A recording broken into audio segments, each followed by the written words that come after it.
તો યાત્રાધામ શામળાજીમાં આજે ભક્તોનું ઘોડાપુર ઉમટ્યું છે। પૂર્ણિમા અને રક્ષાબંધનના પાવન પર્વ નિમિત્તે હજારો ભક્તો ઉમટ્યા છે। વહેલી સવારથી ભગવાનના દર્શન માટે ભક્તોની લાંબી લાઈનો જોવા મળી રહી છે। ભક્તો રક્ષાબંધન નિમિત્તે ભગવાન માટે રાખડી લઈને આવ્યા છે। ભગવાન સન્મુખ ભક્તોએ રાખડી અર્પણ કરી છે। સવારે 2 વાગ્યા બાદના બપોરે 2 વાગ્યા બાદના શુભ મુહૂર્તમાં ભગવાનને રાખડી બાંધવામાં આવશે।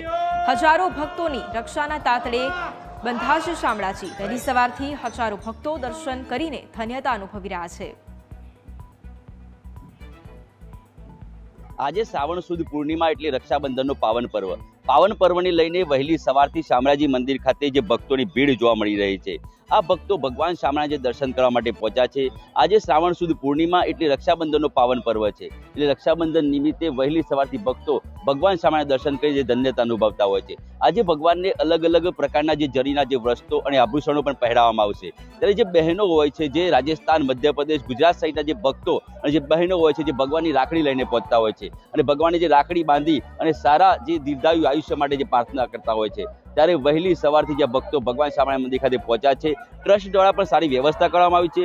ભક્તોને કોઈ અગવડતા ન પડે તેને ધ્યાને લઈને તે તમામ પ્રકારની વ્યવસ્થા જોવા મળી રહી છે। પોલીસનો ચુસ્તપણે બંદોબસ્ત છે, કોઈ અનિચ્છનીય બનાવ ન બને અને શાંતિપૂર્ણ માહોલમાં જે ભગવાનના જે દર્શન ભક્તો કરી શકે તેને લઈને વહેલી સવારથી શામળાજી મંદિર ખાતે બહેનો ભગવાનની જે રાખડી લઈ અને ભગવાનની જે રાખડી બાંધશે ત્યારે પવિત્ર તહેવારને જે ઉજવવા માટે વહેલી સવારથી શામળાજી મંદિર ખાતે ભીડ જોવા મળી રહી છે। સંકેત પટેલ, ન્યૂઝ કેપિટલ ગુજરાત, અરવલ્લી।